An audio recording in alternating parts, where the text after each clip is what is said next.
حضرت عمر جب نعرہ لگاتے نا تو کیسر و کسرا کانپتے. سفیر آتے روم کے ملنے کے لیے تو کہتے جاؤ عمر نفل پڑھ رہے ہیں، ٹائم کوئی نہیں. ایک دن اندر میٹنگ ہو رہی تھی، حضرت عمر میٹنگ میں بیٹھے تھے. آپ کے بیٹے ملنے آئے عبداللہ ابن عمر. ابا جی اندر آ جاؤ. فرمایا دروازے پہ کھڑا ہو، میں ضروری بات کر رہا ہوں، اندر نہ آنا. جناب عبداللہ ابن عمر کہتے ہیں میں دروازے پہ کھڑا ہو گیا. تھوڑی دیر گزری تو امام حسین بھی آ گئے. ایک حدیث میں ایک روایت میں امام حسن کا لفظ بھی ہے. امام حسین آئے، آ کے عبداللہ ابن عمر سے کہنے لگے عمر فاروق اندر ہے؟ تو کہا وہ اندر تو ہے. تو کہا آپ کیوں دروازے پہ کھڑے ہیں؟ کہنے لگے ابا جی نے کہا ہے یہاں انتظار کرو، میں کوئی ضروری بات کر رہا ہوں. لیکن شہزادے میرے لیے کہا ہے، میرے لیے آپ جانا چاہیں تو چلے جائیں. امام حسین کہنے لگے امیر المومنین کوئی بات کر رہے ہوں گے، میں ظہر کے وقت مسجد میں مل لوں گا، ظہر کا ٹائم آئے گا نا تو میں مسجد میں مل لوں گا. یہ کہہ کے چلے گئے. حضرت عمر باہر آئے تو حضرت عبداللہ ابن عمر سے کہا کہ کوئی آیا تو نہیں؟ عرض کی حضور حسین ابن علی آئے. حسین ابن علی. تو کہا اندر کیوں نہیں بھیجا؟ کہا میں نے کہا تھا بے شک چلے جائیں، لیکن وہ کہہ رہے تھے کہ میں ظہر کے وقت مسجد میں مل لوں گا. تو سیدنا عمر فاروق فرمانے لگے عبداللہ تجھے تیری ماں روئے، حسین کو کیوں واپس بھیجا؟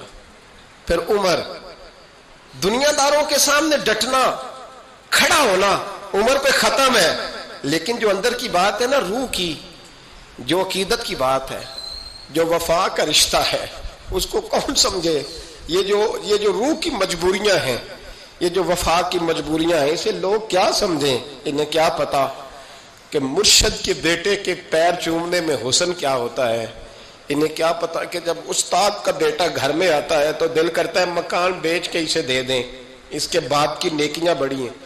جناب عمر فاروق دوڑے گئے، امام حسین کے دروازے پہ دستک دی. امام حسین باہر. کہا شہزادے یار ملنے آئے تھے تو بغیر ملے کیوں آ گئے؟ عرض کی کہ آپ مصروف تھے، آپ کے اپنے بیٹے بھی دروازے پہ کھڑے تھے تو میں واپس آ گیا. امام حسین کہتے عمر جذبات میں آ گئے، سر سے پگڑی گر گئی. کہنے لگے حسین میرے بیٹے کا اور حسین کا کیا مقابلہ؟ کیا اس کی ماں کا نام فاطمہ الزہرا ہے؟ کیا اس کی نانی کا نام خدیجہ الکبریٰ ہے؟ کیا اس کے نانے کا نام محمد مصطفیٰ ہے؟ اور پھر سر سے پگڑی اتری تھی، اپنے بال زور سے پکڑ لیے. کہنے لگے حسین میں نا مکے میں اونٹ چرایا کرتا تھا اور ڈنڈوں سے مار کھاتا تھا اپنے باپ سے. یہ جو آج ساری دنیا میں عمر کے نعرے لگتے ہیں یہ تیرے نانے کا صدقہ ہے. شہزادے میری وفا اور میری وفا میں جب تیرا دل کرے نا دوڑ کے آ جایا کر.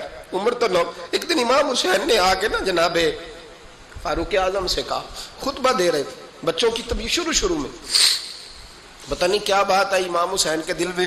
کہنے لگے عمر نیچے اترو، یہ میرے نانا کا ممبر ہے. تو حضرت سیدنا عمر سنو، کبھی میرا بھی بچہ آ جائے تو میں کہتا ہوں اس کو پکڑو یار، بچوں کو تو نہیں نا جمعوں میں مطلب ذکر کیا جاتا، اترنا میرے نانے کا ممبر ہے. جناب عمر اتر کے نیچے کھڑے ہو گئے. تو کہا جا کے اپنے نانے کے ممبر پہ بیٹھ. تو حضرت عمر رو پڑے. کہنے لگے شہزادے میرے نانے کا ممبر ہی کوئی نہیں ہے ہی نہیں، یہ ممبر یہ مصلی یہ تیرے نانے کی شان ہے، میرے نانے کا کوئی ممبر نہیں، تیرے ہی نانے کا ممبر ہے. تھوڑی دیر کھڑے رہے تو امام حسین کہنے لگے اچھا کوئی نہیں آپ کے نانے کا ممبر کا نہیں؟ کہا چلو پھر میرے نانے کے ممبر پہ بیٹھ جاؤ چلو خیر ہے. کوئی نہیں آپ کے نانے کا؟ کہا نہیں. تو کہا کوئی نہیں پھر میرے نانے کے. جب حضرت عمر بیٹھے تو بڑا شاندار جملہ کہا، فرمانے لگے میں ممبر پر مرضی سے نہیں بیٹھا تھا، مجھے ابو بکر نے بٹھایا تھا، اور پھر حسین کے کہنے پہ میں اترا ہوں، اب مجھے حسین نے بٹھایا ہے. اب کسی کی جرت ہے تو عمر کو اتار کے دکھائے، اب میں حسین کا تیری نسل پاک میں. یار کتنی بے شرمی کی بات ہے، لوگ امام حسین کو باغی کہیں. وہ حضرت امام اعظم ایک باغ میں بیٹھے تھے، شاگرد ساتھ تھے، تو کتابیں بکھری ہوئی تھی، کچھ لکھا جا رہا تھا، بکھری ہوئی تھی کتابیں. امام محمد بھی بیٹھے تھے، امام ابو یوسف، کئی اور شاگرد بیٹھے تھے. تو جب لکھتے ہیں نا یہ لوگ تو حوالوں کی تلاش ہوتی ہے، کتابیں بکھری ہیں، صفحے بکھرے. بچے گیند کے ساتھ کھیل رہے تھے، تو گیند اچانک باغ میں آئی تو ایک چھوٹا سا بچہ گیند لینے آیا تو امام اعظم اٹھ کے کھڑے ہو گئے. وہ بچہ گیند لے کے چلا گیا, کتابیں ساری پھر بکھر گئیں, جو گود میں رکھی ہوئی تھی وہ بھی نیچے گر گئیں, کچھ صفحے بھی گر گئے. تھوڑی دیر کے بعد وہ بچہ چلا گیا, امام صاحب بیٹھ گئے, پھر آیا, گیند گری آ کے باغ میں, تو وہ پھر بچہ لینے آیا, وہی بچہ. امام صاحب پھر کھڑے ہو گئے. وہ کئی بار آیا, جتنی بار آیا کھڑے ہو گئے. کئی لوگ صبر نہیں کر پاتے, جلد باز ہوتے ہیں آج کل کے شاگردوں کی طرح. تو ایک شاگرد بول پڑے, کہنے لگے حضور وہ تو بچہ ہے 100 دفعہ آئے گا. اب 100 دفعہ کھڑے ہوں گے. فرمایا تو 100 کی بات کرتا ہے, یہ 1000 دفعہ بھی آیا تو میں کھڑا ہوں گا. کہا حضور بچہ ہے آپ کیوں کھڑے ہو گئے؟ فرمانے لگے معمولی بچہ نہیں, میرے استاد کا پوتا ہے. تو جس نے مجھے اللہ رسول کا نام بتایا اس کا پوتا ہے تو میں کھڑا نہ ہوں. اگر استاد کے پوتے کا یہ ادب ہے تو بتاؤ محمد عربی کے نواسے کا کیا ادب ہے. رسول اللہ صلی اللہ علیہ وسلم. لوگ سمجھتے ہیں ہم قائل نہیں ہیں وہ والی شہادت بیان کرنے کے جس میں کہتے ہیں ہائے حسین تو سکینہ تو زینب. ہمارے بزرگوں نے ہمیں یہ سبق, ہمارے بزرگوں نے ہمیں بتایا کہ امام حسین کی شہادت اس طرح بیان کرو کہ نوجوانوں میں جذبہ جہاد پیدا ہو, عورتیں صبر کا پہاڑ بن جائیں. اس طرح شہادت ہم وہ والی. لیکن ایک بات ضرور ذہن میں رکھیں, یہ جو لوگ کہتے ہیں نہیں بڑے مظلوم تھے پانی نہیں آ سکا, میرے سے حوالہ دیکھے جس نے دیکھنا ہے, میرے سے حوالہ دیکھے, میرے سے. حضرت امام حسین میدان کربلا میں تھے تو تھوڑی سی جگہ کھود کے نا امام حسین نے تو خندق کھودی. خندق کھودنا عرب کا رواج تھا, مدینے میں بھی خندق کھودی گئی, اس کا نام ہی جنگ خندق. تو خندق کھود کے نا آگ جلائی جاتی تھی, یہ حفاظت کا ایک ذریعہ تھا تاکہ دشمن نہ آئے. تو امام حسین نے اپنے خیمے کے سامنے خندق کھود کے اس میں آگ جلائی تاکہ پردہ رہے, عورتوں کے پاس کوئی دشمن نہ آئے. تو ایک شخص سامنے کھڑا ہو کے کہنے لگا حسین تو نے دنیا میں ہی آگ جلا لی ہے. معاذ اللہ ثم معاذ اللہ. کہنے لگا آگے تو آگ ملے گی, یہاں جلا لی ہے. تو امام حسین کہنے لگے میں حکم دیتا ہوں آگ کو کہ تجھے ابھی پکڑ لے. لوگ کہتے ہیں مظلوم تھے, میں حکم دیتا ہوں آگ کو تجھے ابھی پکڑ لے. یہ لفظ امام حسین نے کہے. میں 3 کتابیں تو میری لائبریری میں ابھی ہیں جن میں حوالہ ہے, 3 کتب سے, اور آج کل پرسوں کی کتاب نہیں, سینکڑوں سال پرانی. جب کہا نا میں حکم دیتا ہوں تو وہ آدمی گھوڑے سے نیچے گرا, گھوڑے سے نیچے گرا, اور گھوڑے کی رکاب کے اندر اس کا پیر الجھا. گھوڑا ڈر کے اتنا دوڑا کہ جا کے اس آدمی کو آگ میں پھینک دیا. امام حسین کے سامنے جل کے مر گیا. یہ حسین ابن علی ہے. یہ ابھی حکم دیتے تو فرشتے ابھی آ جاتے, یہ ابھی بات کرتے تو ساری دنیا کی فوجیں ابھی اکٹھی ہو جاتی, یہ ابھی حکم دیتے تو ابھی آ جاتے. اور سنو, اگر جناب اسماعیل کے لیے دمبا آ سکتا ہے تو وہ تو حضرت ابراہیم کے بیٹے تھے, اور یہ تو مصطفیٰ کی اولاد ہے, ان کے لیے کیا کچھ نہیں ہو سکتا. لیکن امام حسین نے پسند کیا تھا کربلا کے جہاد کو, اس کو پسند کیا تھا مولا علی نے, وہ اپنی پسند پہ تھے. کوئی آدمی اس طرح نہ بیان کرے کہ بڑے مظلوم تھے تو بڑی مشکل میں تھے تو بڑا روتے تھے بڑے, اور کوئی شخص ایسی بات. یہاں تو تماشا لگ گیا ہے, تماشا لگ گیا ہے. ایک وہ ہے جو آج کل کہہ رہے ہیں بس جی وہ تو 2 شہزادوں کی جنگ تھی, انہیں بھی شرم نہیں آتی, اور ایک ممبروں پہ چڑھے ہوئے ہیں, چہرے پہ داڑھی کوئی نہیں, سر پہ ٹوپی کوئی نہیں, بازاری سا انداز ہے, کبھی دوڑ کے ادھر جاتے ہیں, کبھی بھاگتے ہیں, کبھی کہتے ہیں اونچا بولنا, پیروں پہ کھڑا ہونا. یہ لوگ بیان کریں گے امام حسین کی بات, یہ لوگ بیان کریں گے.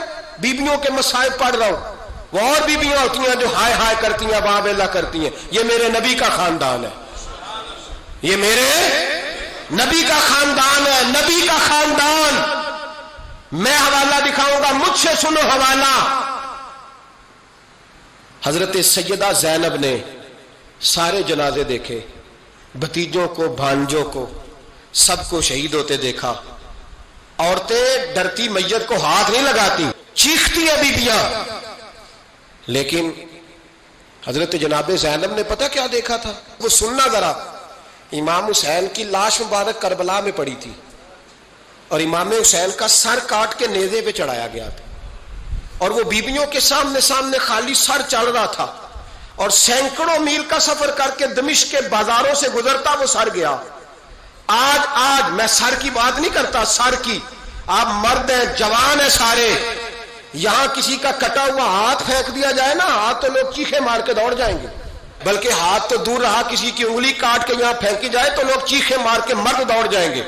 لیکن کٹا ہوا سر دیکھا, لاشیں دیکھے, یزید کا دربار آیا، بی بی صاحبہ کو نا ایسے عورتوں نے اپنے حالے میں لیا ہے، سیدہ زینب وہاں بیٹھ گئیں، تو جب بولا نا یزید دربار میں، کہنے لگا کہ دیکھو اللہ نے عزت والوں کو عزت دی، معاذ اللہ ثم معاذ اللہ، اور میرے مخالفین کا کیا حشر ہوا جب اس نے دیکھے نا ایک آدمی مجبور ہے، مقہور ہے، اتنا لمبا سفر ہے، غربت ہے، پیاس ہے، بیماری ہے، کیا انداز ہے جب اس عالم میں یزید کے دربار میں اس نے گستاخی کی امام حسین کی۔